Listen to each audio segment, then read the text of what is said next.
Good morning, students. In continuation to chapter 2, that is structure of atom, today I am going to teach the relationship between wavelength and velocity. Wavelength is symbolically represented by lambda, and this is equal to h by mv. Product of mv is equal to rho, that is nothing but momentum of the particle, example electron. And here lambda stands for wavelength, h stands for Planck's constant,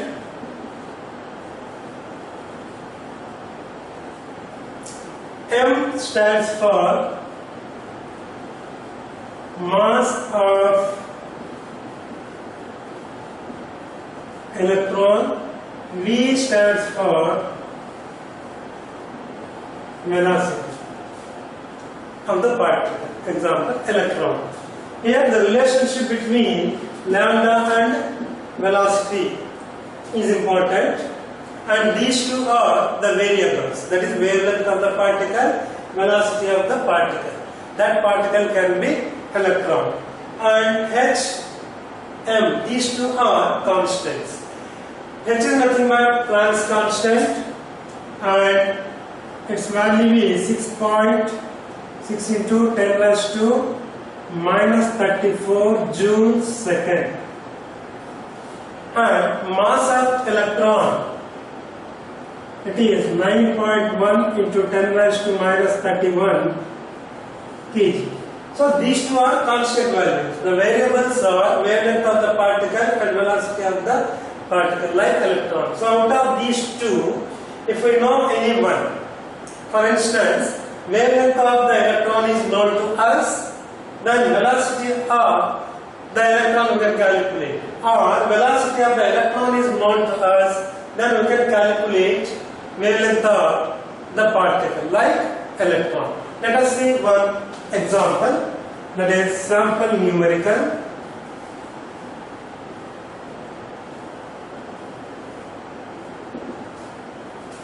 Calculate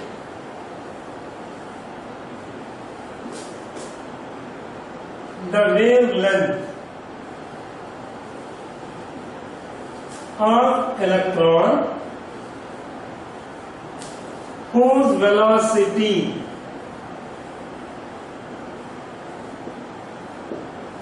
is equal to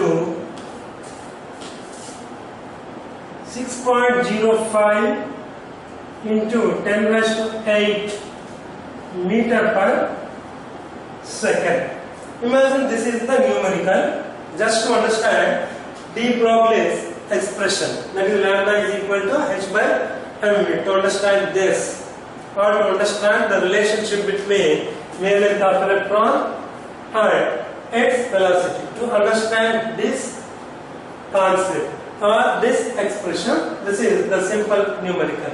So in this numerical, what is given to us is velocity of the electron. So whenever numerical is given, then first you write down what data is given, what are the constant values. So here velocity of the electron, that is v, is equal to 6.05 into 10 raised to 8 joule second. Right. And lambda value is known to us, that is Planck's constant, 6.6 into 10 raised to minus 34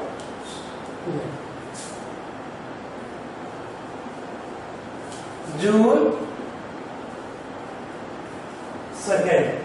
And mass of the electron, that is m, is equal to 9.1 into 10 raised to minus 31 kg.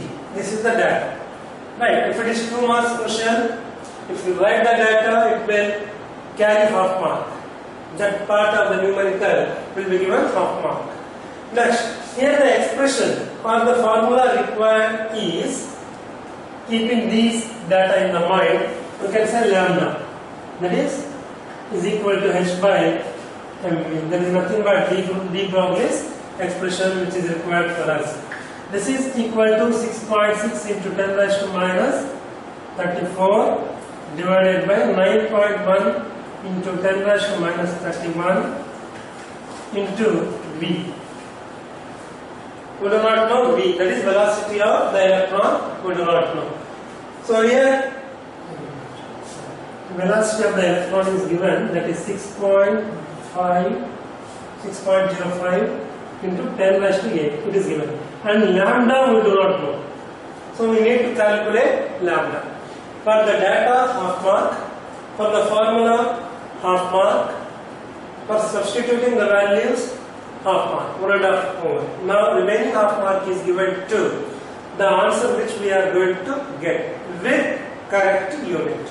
So if we multiply the denominators, we will get the product. With that product, if we divide 6.6 into 10 raised to minus 34, that is Planck's constant, we will get the value like 1.1 into 10 raised to minus 13 meters. This is the approximate value of wavelength. So that's about de Broglie's expression and the numerical associated with that. So de Broglie's expression tells about the relationship between wavelength of the particle and the velocity. If that particle is electron, then mass of the electron is fixed in the constant value, right? And it is equal to 9.1 into 10 raised to minus 31 kg. And Planck's constant is known to us, that is 6.6 into 10 raised to minus 34 Joule second. So when these two values are known, the variables will be lambda and v. Out of these two variables, if we know any one variable, the other unknown variable can be calculated. So that's about de Broglie's expression and its importance. Means in the numericals, how velocity of the electron is calculated when wavelength value is given, or how is wavelength value of the electron calculated when its velocity is given to us.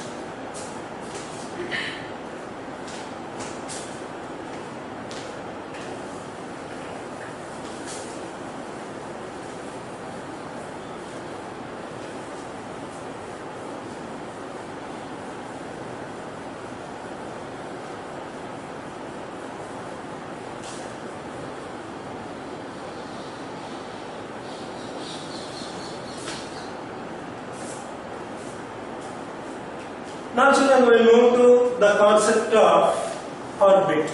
What is meant by orbit and where is it located and how it looks like, and also orbital. Orbit is nothing but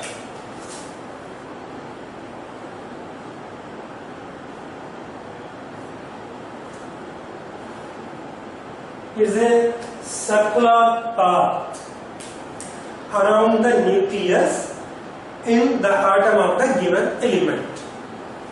Right. So circular paths around the nucleus are known as orbits. And we have many circular paths around the nucleus. Now if we move to orbital is entirely different when compared to orbit. Right. How we keep ourselves while going or while coming. While going from the school, we keep ourselves towards left. While coming to school,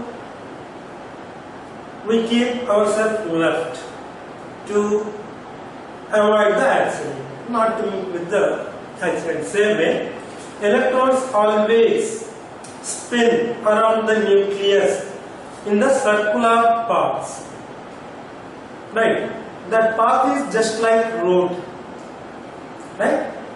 So these electrons always revolve in those circular paths. They are called orbits.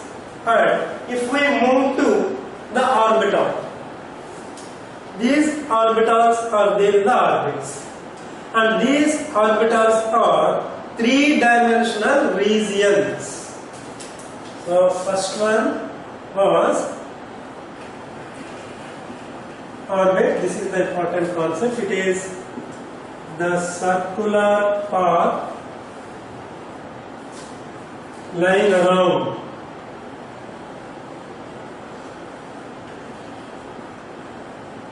nucleus or an atom. And orbital means it's a three-dimensional region.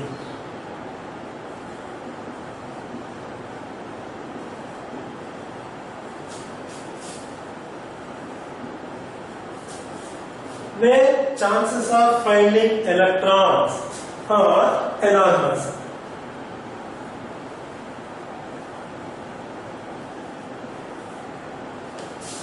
Finding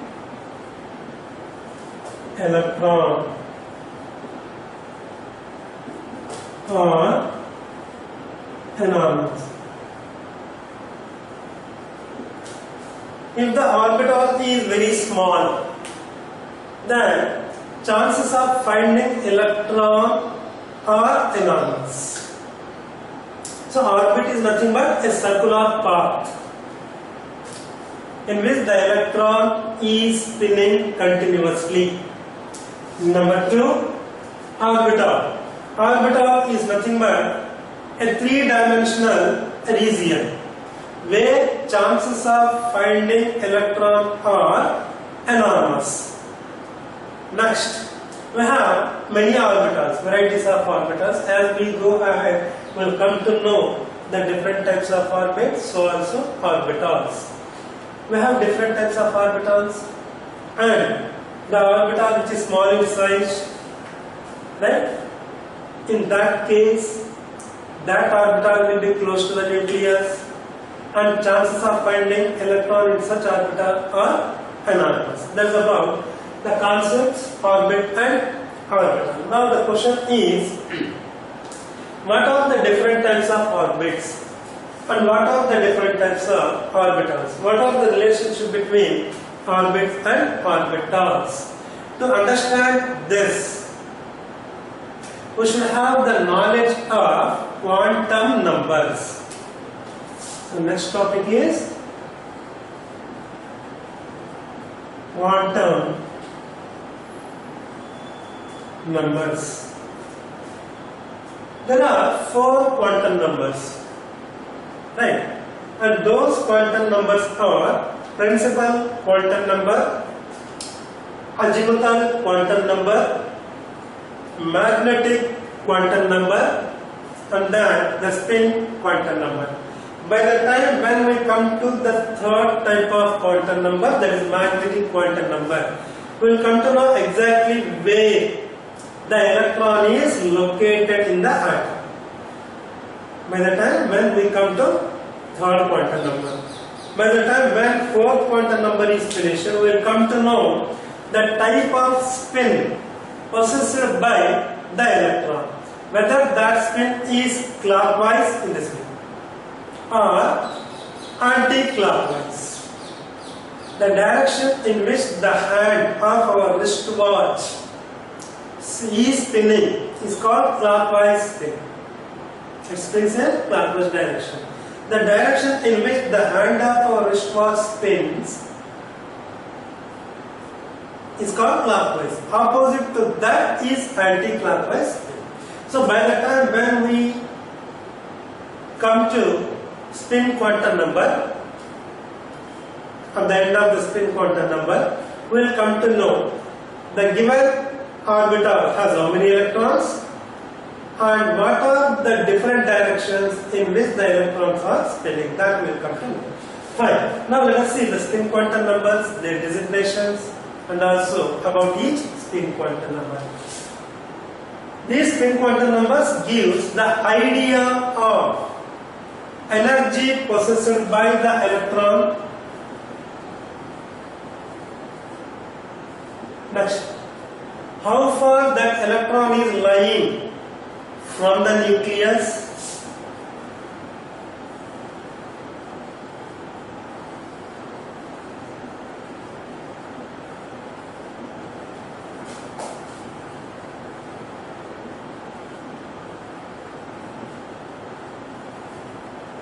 Right?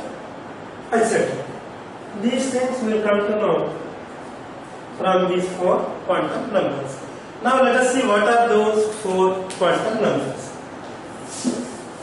and their designations. The first quantum number is principal quantum number, and this principal quantum number is symbolically represented by small n. Next, number 2, azimuthal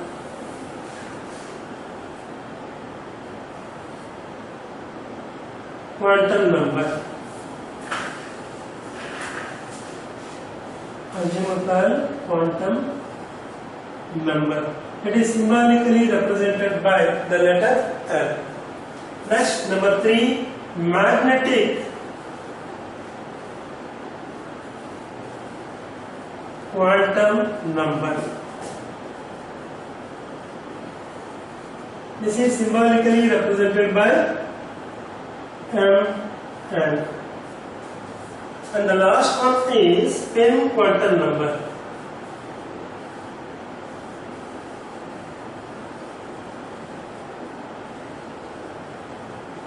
In some books it is written electron spin quantum number.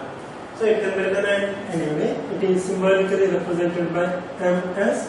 In some reference books it is indicated by S. Spin, first letter S. So spin quantum number is represented by the letter S in some books. Magnetic quantum number.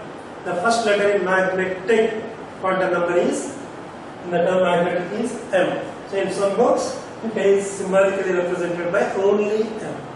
So you can write MN or MS. These are the symbols used in your cryptographic book. Now we will move to principal quantum number in detail.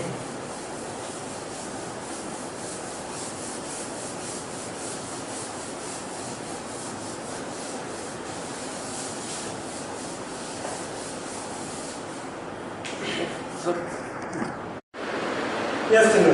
Out of 4 quantum numbers, first quantum number is principal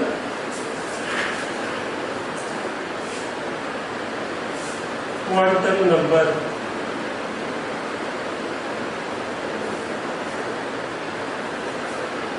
This is symbolically represented by the letter M. N for principal quantum number. In this quantum number, we are going to see what does N indicate and how do we calculate the 3-dimensional regions known as orbitals present in each principal quantum number. Mainly, this quantum number tells about the energy possessed by the electron. Number 2. This quantum number also speaks about how far the electron is lying within the atom from the nucleus. From the nucleus, at what distance the electron is lying and revolving or spinning around the nucleus in the specific circular path. So we are also going to see how the 3-dimensional regions present in the each orbit calculated. Principal quantum number mainly speaks about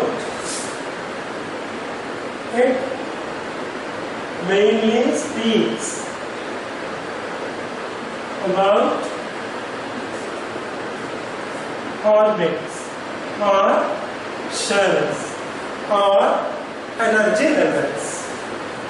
Orbit or shell or energy level. All these things means same. it mainly speaks about shell.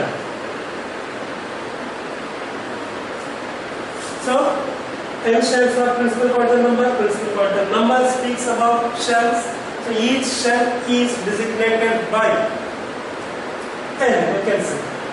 And this principal quantum number also tells about how far the electron is lying from the nucleus. Right? And in this principal quantum number, we can calculate the number of orbitals present in it. Number of orbitals present in each orbit is calculated by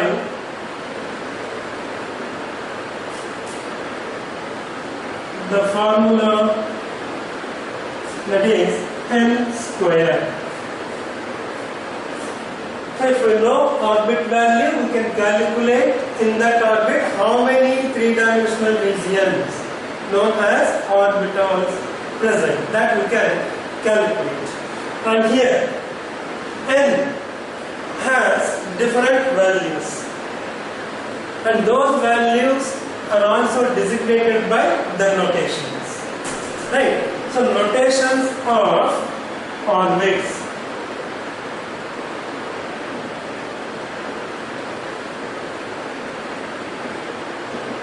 Next, values of orbits. Notations of orbits.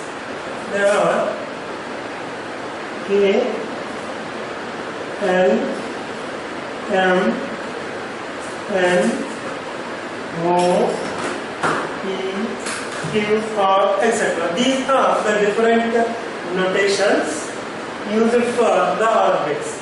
So, N can be K, N can be L, N can be M, N, O, P, and so on. Now, what are the values of these notations? Value of K is 1, value of N is 2, that of 3, that of M is 3, value of N orbit or shell is 4, so also move 5, P 6, yes, value of orbit P is 6. So in that way, what is called the orbits are represented by the notation K, L, M, N, O, P, Q, R, S, T, etc. And the values of those orbits are indicated by 1, 2, 3, 4, 5, 6, 7, 8, and so on. Means each notation of the orbit has a particular value. So that is the point. So here number of orbitals present in each orbit is calculated by the formula n square I told. And those orbitals can be calculated like this. Number of orbitals. So n value is 1. So 1 into 1 n square means. So 1. Only one orbital is there in K orbit. Now n value, principal quantum number is 2. Means orbit L, its value is 2. Means n value is 2. So number of orbitals means n square, 2 into 2, 4 orbitals. And here we have 9 orbitals. Here 16 orbitals. Right? And so on. In this way we calculate. So that's about principal quantum number. The information given by the principal quantum number and the orbitals present in the principal quantum number. Then each principal quantum number orbit is calculated. Now we move to the second quantum number.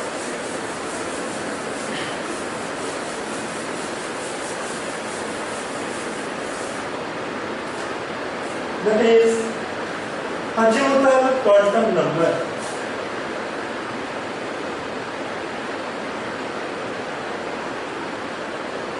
This is second quantum number. And this azimuthal quantum number is symbolically represented by L. Now let us see what does this quantum number tell. This quantum number mainly tells about, it mainly speaks about orbits. Here one point you have to keep in your mind. Principal quantum number speaks about orbits. Azimuthal quantum number means it is like sub-orbit or subshell. When principal quantum number speaks about orbit or the shell, azimuthal quantum number should speak about the sub-orbit or subshells. So this speaks about subshells only, but in those subshells there are orbits. About those orbits, azimuthal quantum number speaks about. Now, how are the values of azimuthal quantum number calculated for a specific principal quantum number? Principal quantum number speaks about shells. Azimuthal quantum number speaks about subshells. It also tells about the orbits. The values and notations of azimuthal quantum number. First let us see how are azimuthal quantum number values calculated, and thereafter we will see the notations of orbitals. Okay, so it mainly speaks about orbitals, and the values of L. L means azimuthal quantum number for a specific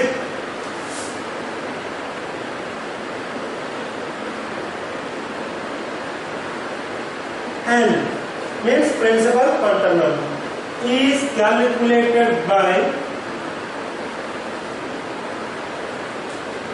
0 to n minus 1. This is the formula. Now let us see the values of azimuthal quantum number. Values of azimuthal quantum number and values of principal quantum number, and then the orbitals with the notations. Notations are the orbitals. First let us see values of principal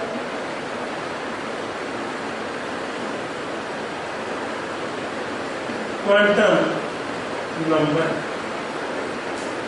Next, values of azimuthal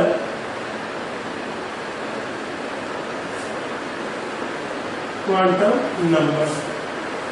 And here let us see the notations in the last formula.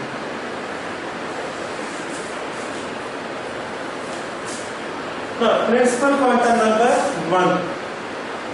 N value is equal to 1. N is equal to 1. That is the value. Now, the value of azimuthal quantum number is calculated by the formula 0 to n minus 1. So, 0 as it is 2.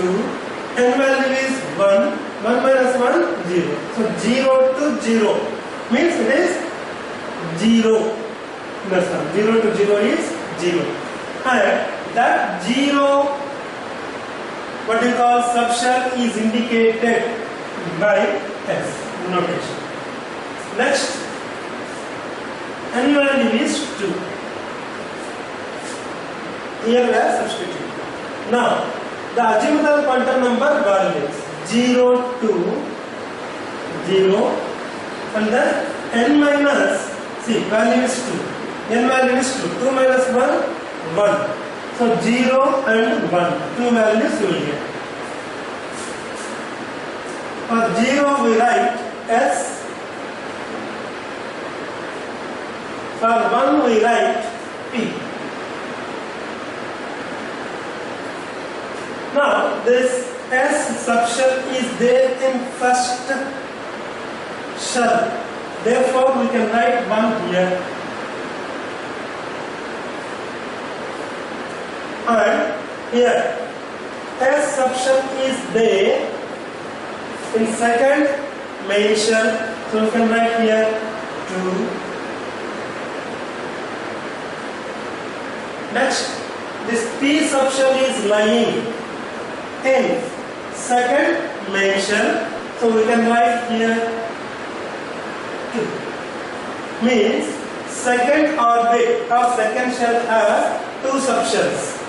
They are indicated by 2S and 2P. Right. Now we will move to third and fourth subshells.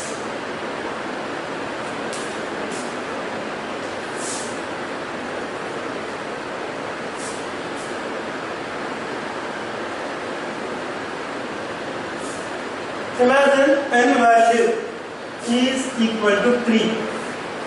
3 means K, L, M. M orbit or M shell. K, L, M.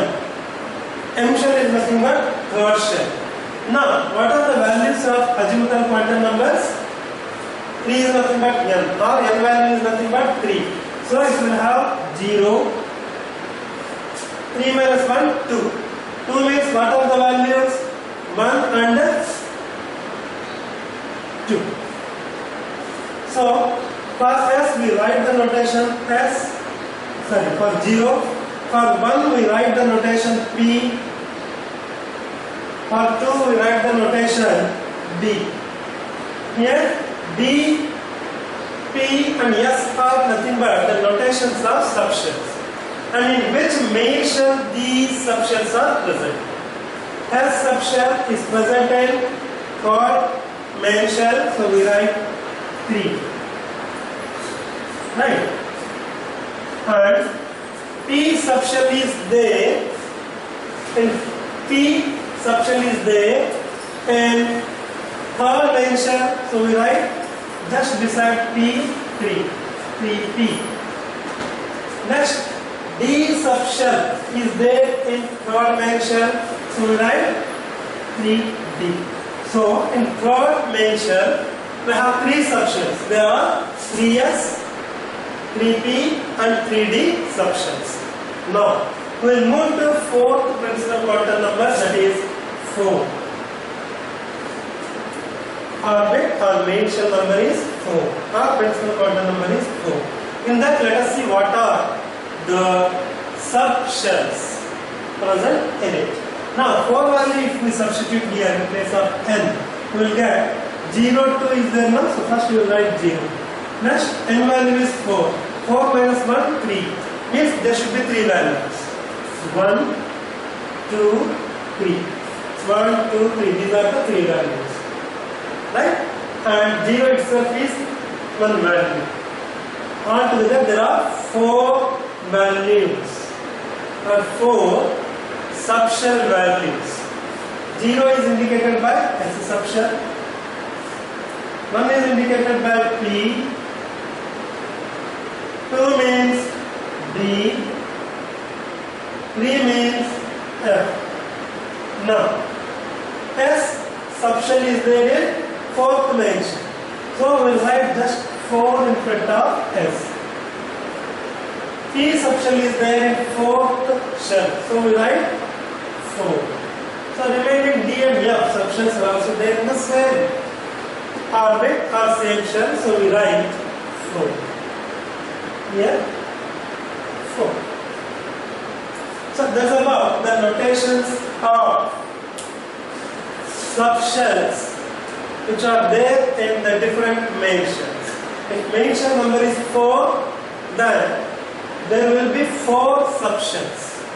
Here one point you need to remember.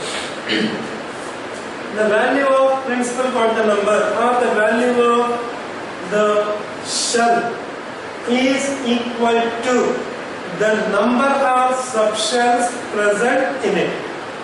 Always. Like if principal quantum number is 1, there will be only one subshell in it. That is 1s. If principal quantum number is 2, then there will be 2 subshells. There are 1s and 2s. 2 subshells. If principal quantum number value is 3, then there will be 3 subshells. And those 3 subshells are 3s, 3p and 3d. Likewise, if principal quantum number is 4, that means shell number or orbit number is 4, then there will be 4 subshells. There are 4s subshell, 4p subshell, 4d subshell and 4f subshell. So these are the 4 different subshells present in the given 4th shell or in the given principal quantum number 4. That's how we calculate the number of subshells present in the given main shell. Now we will move to third principal quantum number.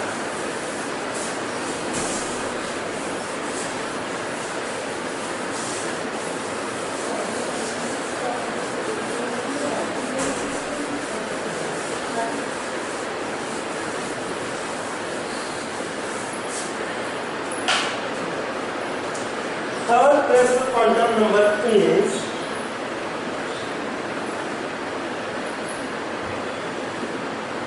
magnetic quantum number, and it is symbolically represented by ml. And this magnetic quantum number mainly speaks about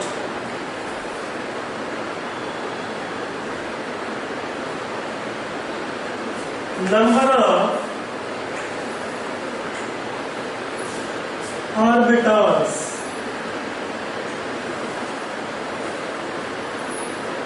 present in it. And how are these orbitals calculated? Present in the magnetic quantum number that is symbolically represented by m.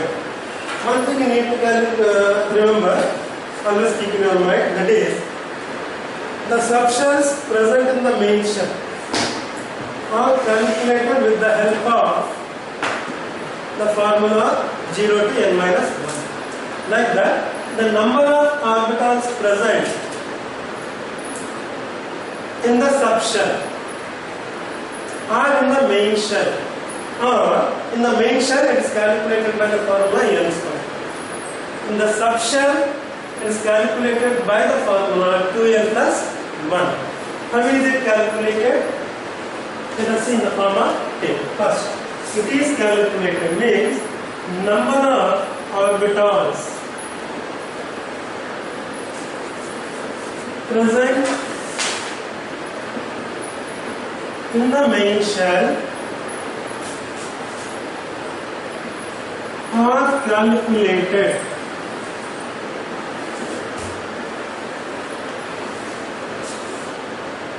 by the formula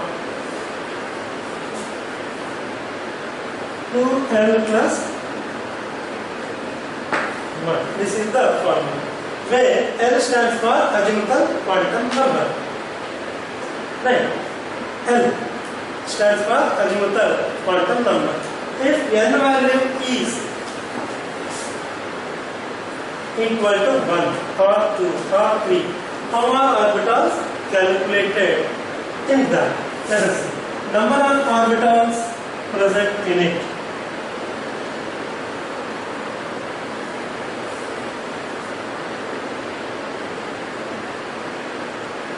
Thereafter we will move to 2s plus 1. Right.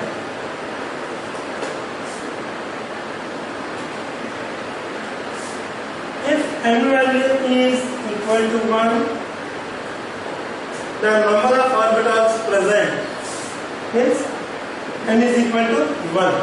So 1 into 1 will get only 1. One orbital is present. right? And n value, if it is 2, yes, main shell number or value is 2. The number of orbitals present in it means n is equal to 2 and n square is 2 square, that is 4 orbitals are present in it. If n value is 3, the number of orbitals present in it are 9. If n value is 4, the number of orbitals present in it are 16. Right? Now, let us see the importance of 2n plus 1 formula. And here, number of orbitals present is calculated by this formula that is known to us. Now, if you take azimuthal quantum number, right? L value. L speaks about azimuthal quantum number. The values of azimuthal quantum number are known to us. It begins with 0, 0, 1, 2, 3, etc. In that, how many orbitals are there? That also we can calculate. And in this expression, mainly, this tells about the relationship between principal quantum number and number of orbitals present in it. And if we move to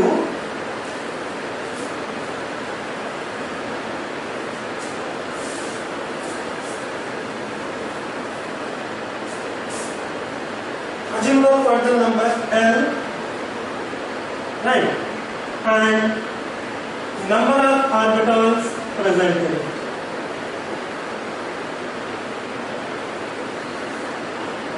And here we are using the L value in the formula, and L value begins with 0, 0, 1, 2, 3, like this, 0, 1, 2, 3, and notations are known to us. They are S, P, D, F, and so on.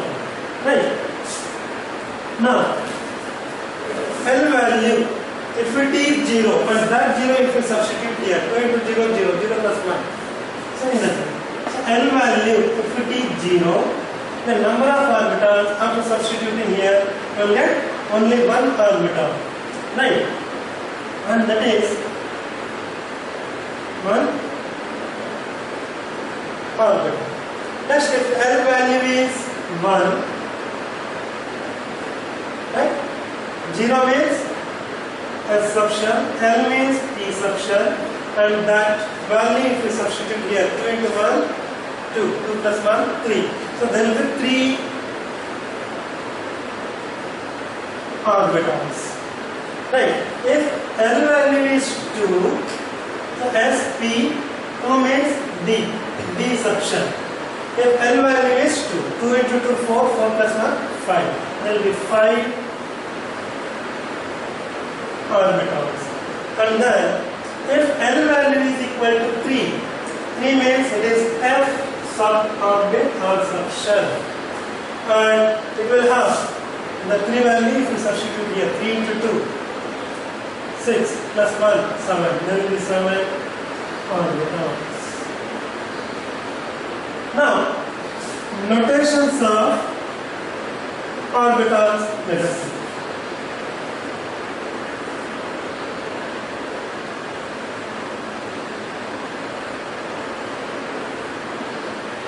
So, one orbital, 1s orbital, and here 3 orbitals in P. So, we write those 3 orbitals are 1s, 2s, 3 orbitals are like px, py,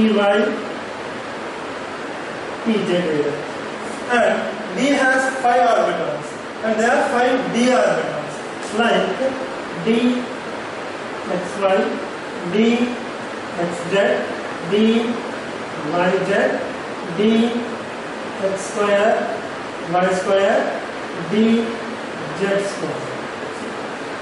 Like that, if Subshell has 7 orbitals, and those 7 orbitals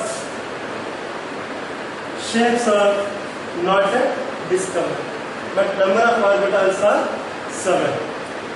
So in that way, the number of orbitals present in each subshell can be calculated using the formula 2l plus 1. That's about third quantum number, that is magnetic quantum number. Right children, and in next class, coming class, we will discuss about the last principal quantum number, that is spin quantum number. What does it tell, and what is its relation with the electrons present in each orbital of concerned subshell? Thank you children.